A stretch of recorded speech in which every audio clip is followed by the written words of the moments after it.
దేవుని బిడ్డలారా, ప్రభువైన యేసు క్రీస్తు నామంలో మీ అందరికీ శుభం కలుగుగాక. ఈరోజు యేసు క్రీస్తు ప్రభు మనకిస్తున్న వాగ్దానాన్ని మనము ధ్యానము చేసుకుందాం. కొరింథీ సంఘానికి రాసిన మొదటి పత్రిక 6వ అధ్యాయము 20వ వచన భాగము. మీ దేహముతో దేవుణ్ణి మహిమపరచుడి.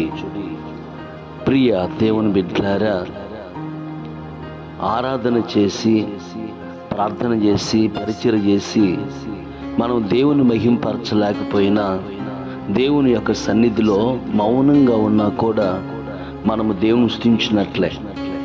అంతేకాదు, దేవుని కోసము మనం పరిశుద్ధమైనటువంటి జీవితాన్ని ఆచరించినప్పుడు, ప్రభు కోసం పరిశుద్ధంగా బ్రతికినప్పుడు మన దేహముతో దేవుని మహింపరిచినట్లే. దేవుని యందు విశ్వాసం ఉంచి ఆయన మార్గం నడుచుకుంటూ దేవుని కోసము ఏ కార్యము కూడా మనం చేసినా కూడా ఆ కార్యాన్ని బట్టి ప్రభుని గణపరిచినట్లే. ప్రియ దేవుని బిడ్డలారా, నీకు ఏ ఆత్మ వరములో లేకపోతే నీకు ఏ టాలెంట్స్ లేకపోయినా కూడా దేవుని కోసం ఒక మంచి జీవితాన్ని జీవించు. మన దేహం ద్వారా దేవుడు మహింపరచబడతాడు. ప్రార్థన చేసుకుందాం, కళ్ళు మూసుకుందాం.